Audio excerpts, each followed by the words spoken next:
Hello friend, দেখো বাইরেই পুরো পুজো পুজো মশরুম। এই পুজো পুজো মশরুমে আমি আজকে সুমি নিয়ে এসেছি তোমাদের জন্য একটা দারুণ সুস্বাদু জিভে জল আনা রেসিপি, যার নাম হলো চিকেন আচার। এটা কিন্তু তোমরা দারুণ সহজে খুব অল্প উপকরণ দিয়েই তাড়াতাড়ি বাড়িতে কোনো বাটাবাটি মশলা বাটাবাটি ঝামেলা ছাড়াই সহজেই তৈরি করে ফেলতে পারো। তো চলো দেখে নিই এর জন্য আমাদের কি কি উপকরণ লাগবে। এর জন্য আমরা প্রথমে নিয়েছি চিকেন কিমা।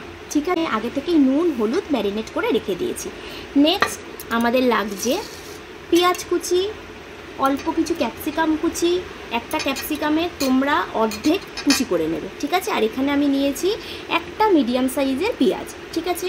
একটার অর্ধেক সাইজের টমেটো কুচি করে নিয়েছি, দুটো কাঁচা লঙ্কা কুচি করে নিয়েছি, আর রসুন তোমরা 3 থেকে 4 কোয়া কুচি করে নিচ্ছ, ঠিক আছে।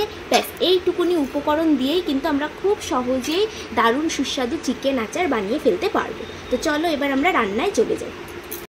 আচ্ছা, এবার আমরা রান্নায় চলে এলাম। এখানে আমি 2 টেবিল স্পুন মতো অয়েল গরম করে নিলাম, ঠিক আছে। এখানে এবার আমি জিরে ফোড়ন দিচ্ছি। আচ্ছা, এরপরে আমার জিরেটা ফোড়নটা ভাজা হয়ে যাওয়ার পর এখানে আমি কুচি করে রাখা পেঁয়াজটা দিয়ে দিলাম, তার সাথে কুচি করে রাখা ক্যাপসিকামটাও কিন্তু দিয়ে দিচ্ছি।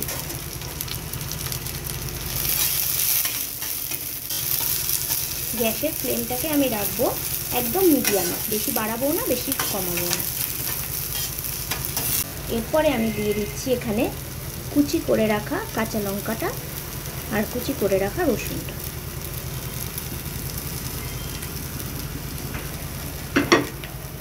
আবার একটু নাড়াচাড়া করে নেব।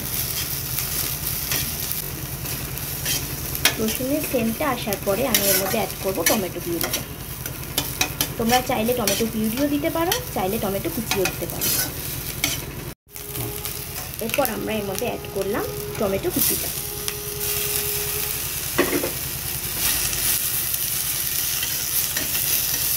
এরপরে আমি চিকেন কুচিটা দিয়ে দিচ্ছি।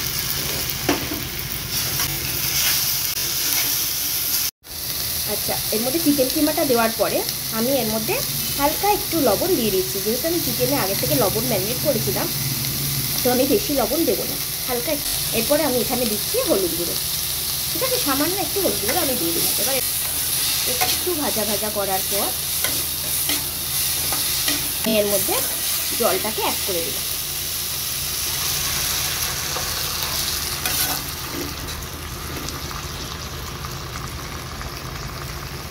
ব্যাস, আর আমি জলেতে অ্যাড করবো না। এবার আমি এটাকে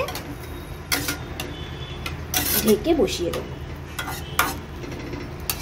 আমরা এবার 5 মিনিট পর ঢাকাটা খুলে চলে এসেছি। 5 মিনিটের জন্য আমি কম ফ্লেমে ঢাকা দিয়ে রেখেছিলাম। এবার ঢাকা তুলে তোমাদের দেখাচ্ছি। দেখো আমার কিন্তু পুরো রেডি। এই অবস্থায় কিন্তু আমি এবার চিকেনটা নামিয়ে নেব। এবার আমি তোমাদের চিকেন আচারটা সার্ভ করে দেখাচ্ছি। দেখো, এটা আমার কিন্তু সম্পূর্ণ তৈরি। এবার এটা তোমরা গরম ভাত কিংবা লুচি পরোটার সাথে খেতে পারো, দেখবে খুব ভালো লাগবে।